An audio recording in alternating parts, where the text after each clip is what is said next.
What's going on, you guys? Paul here with Paul's Performance, and today we are going to be installing a performance chip tuner from TS Performance. This is on a 2000 Ford F350 four-wheel drive with the 7.3 liter Powerstroke in it. This right here is a chip, but it also comes with the 6-position switch to change between tune levels. So you can instantly change between stock. It has a high idle, 50, 75, 100, and I think 140 horsepower tunes that you can shift on the fly.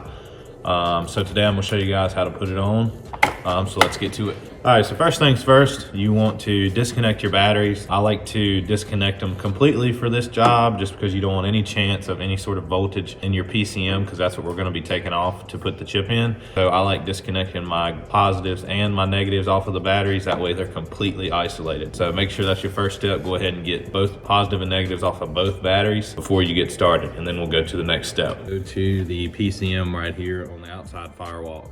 So before we go to the inside, the PCM is actually on the inside, but the connector comes through the firewall from the outside. So we'll have to unbolt that connector. It's got a 10mm bolt on it. What I like to use is a 1/4 inch with a shallow 10mm. And you'll have to get down in here and bend off that connector and disconnect it, and then we can go to the inside and remove the PCM from the inside.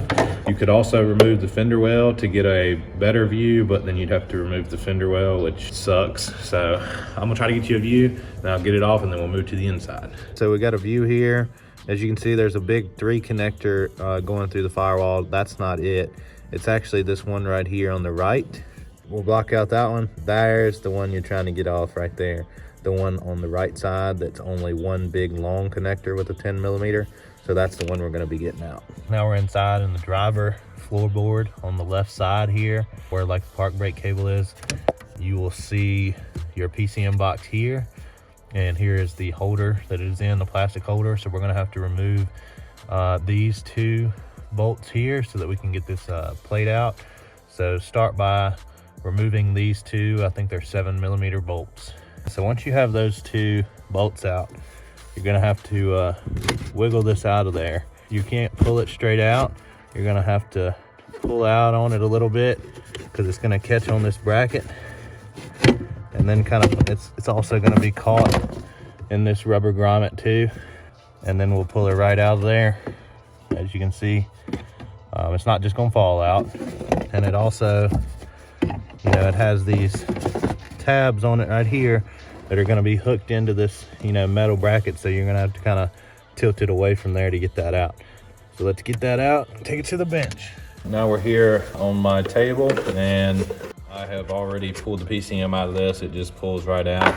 So first thing you're going to want to do when you get your TS chip is verify that the code on your PCM is the same as what the chip comes. There's quite a few different codes between all these 7.3s, and when you order it, you should, you know, they'll probably ask for your VIN number, so it should be correct, but you still want to verify because you never know if anything could be off. So this one right here comes with a NVK code that's written on the front of the packaging. And there's also the TS default code NVK4, which is written on the paperwork from inside the kit. So if I come right here on my PCM, it says NVK4, which matches. And also this plastic piece right here where it covers up where the chip's gonna go shows NVK4 as well. So our tune is matching our PCM perfectly. So we got that out of the way. You always wanna verify that. And then we're gonna start with the install. So this plastic piece, I already had it popped off, but it's popped on right here onto the back of the PCM right here. So you're gonna take a screwdriver and get that popped out of there.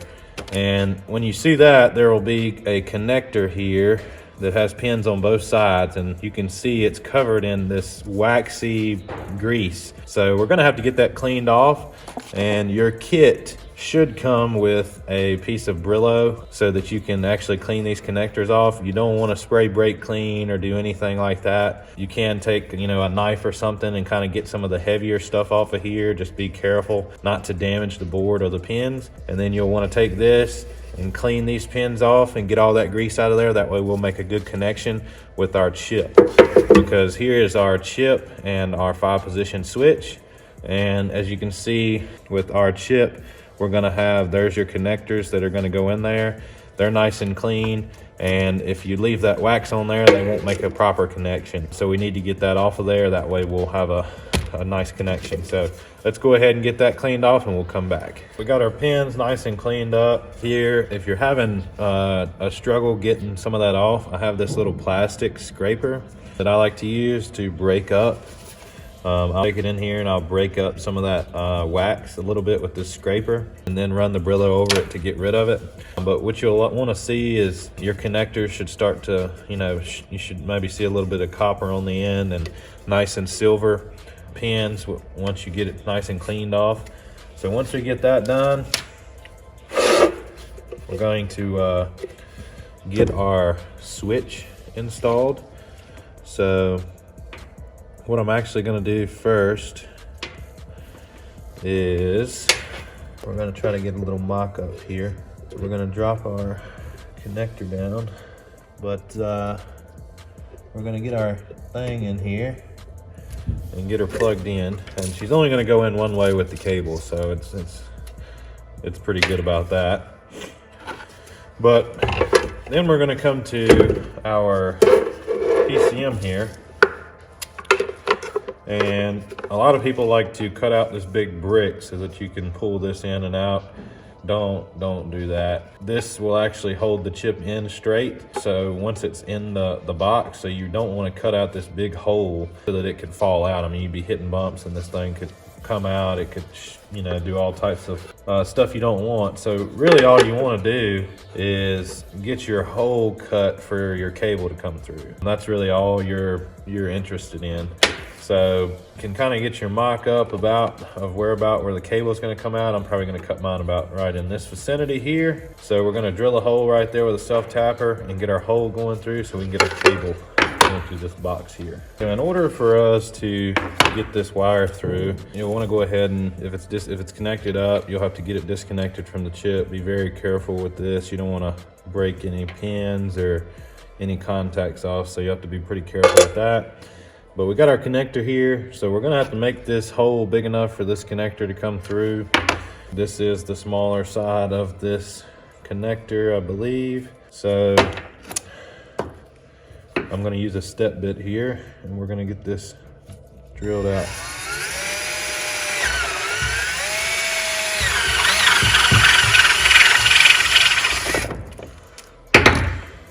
And there we go. So we got our hole right there, perfect.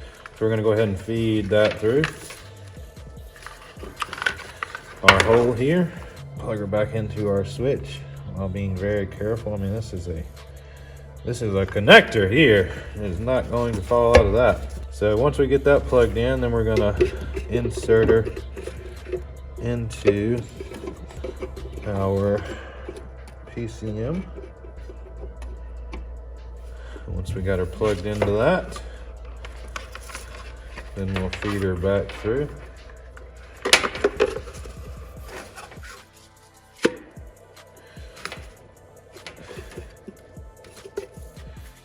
And ta-da! We have our cable coming through here, and we have our box back installed. And as you can see, it'll keep our chip straight. It won't be able to wiggle out with just this hole. If you cut this big brick out, you could hit a pothole and it could possibly wiggle out, short out your PCM, leave you on the side of the road. You never know. So that's why I just drill the hole just for the cable. If I need to remove the chip, I'll just do all this over again rather than pay for a PCM or that's been got fried. So now that we got that, we can start the install back on the truck. We are gonna have to find something for this, but we will do the mounting of this last. So we're gonna get this mounted back up in the truck and reverse install and get our connector back up. So let's go do that. Got her back installed up in here, as you can see, and we have our cable here. So with our 6-position switch. So what we're gonna do with this for the time being is we're gonna set it to the side. We're gonna go outside, get the connector put back on under the hood. We're not gonna hook the batteries up yet. We're gonna get that connector hooked back up, and then we're gonna come back inside and decide on where we're gonna route and install our 6-position switch. Now we're going to start with the routing of our switch. And first things first, I'm gonna go ahead and try to get this knob removed.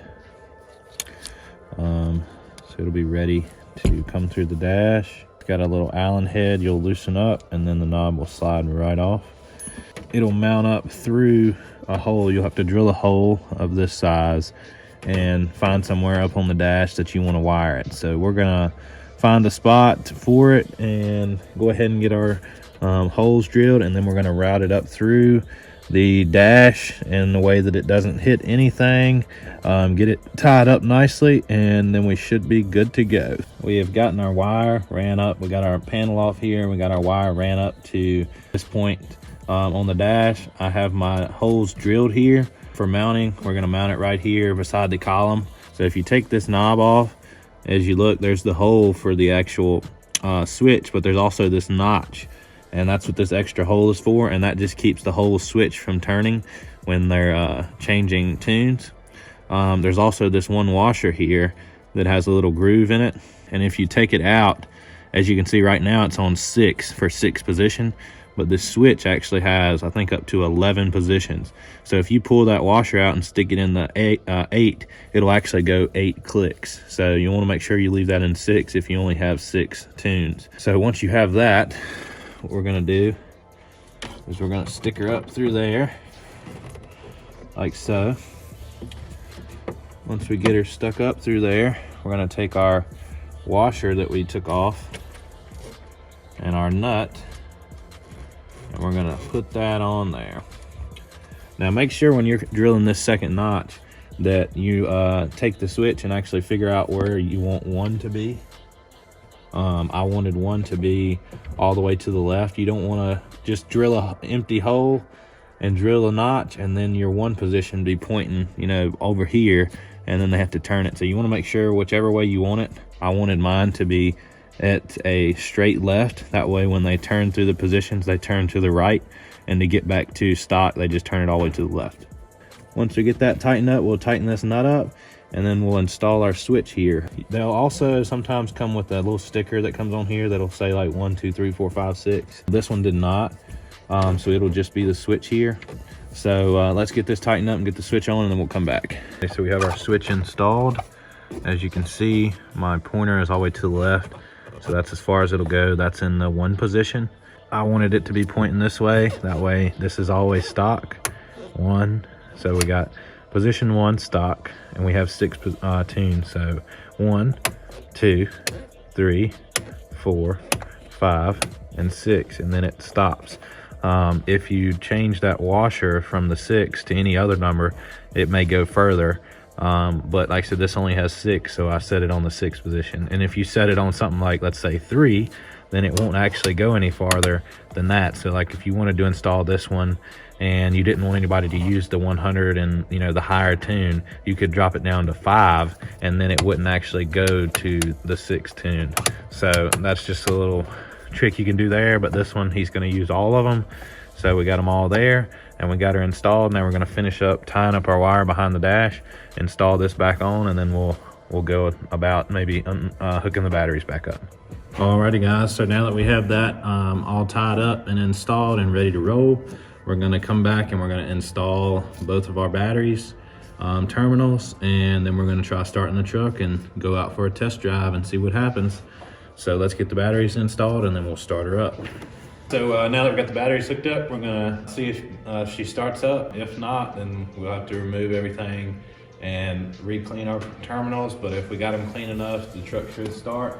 And then we're gonna test our tune levels. We're gonna take it out on the road, drive it in stock, and then we're gonna turn it up and see if the power increases, because it should make a pretty good difference. So let's see if we get a start.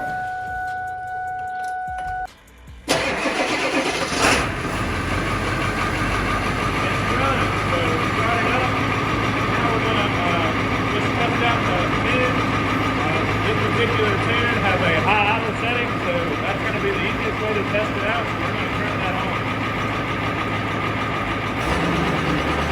As you can see, when I turned it to the high idle, the truck high idled up, which is telling me that the tuner is properly installed and has good connection, because it's able to change the tune. So we're going to let the truck warm up and pull it outside, and then we're going to take it down the road and test to see how much power gain we have. So let's let it warm up. We'll be right back. All right Alright guys, so we're inside the truck, getting ready to go for a test drive. As you can hear, it's in high idle. If you don't have the high idle one, I'm not sure why you wouldn't. I think that's like one of the stock ones that comes on these TS's, unless you get like custom tunes or whatever.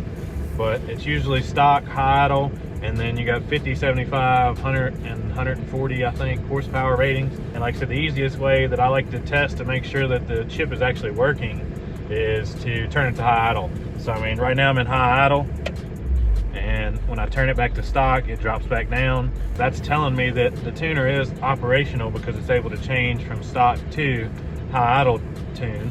And then for the power levels, those are just going to be more of a feel.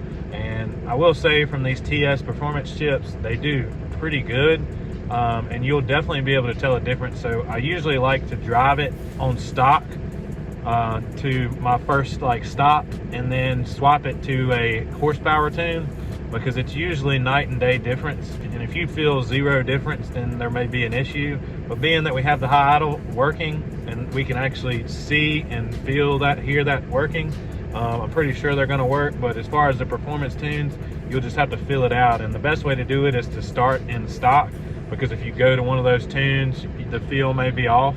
So if you start in stock and then you move yourself up from there, we're going to go hit a test drive. So we'll see you when you get back. We just got back from the test drive, and she ran very nicely. When I tuned it up, you could definitely feel the power difference, and I only went to the 50 and 75 horsepower tunes, and it was literally like night and day. So you guys should be able to tell. Like I said, I like to drive in stock so I can get a feel of how it feels to be slow, and then tune it up. That way I know I'll feel the difference. Because if you just go straight to the tune, you might get a little confused on whether or not it's putting out that power. Probably won't have as much trouble with this tune, because the TS does give it quite a bit of a revamp. But there is certain tune levels out there that you might not be able to feel as much, so you might get confused. That's why I say it's always best to start with stock. That way you have something to kind of compare to.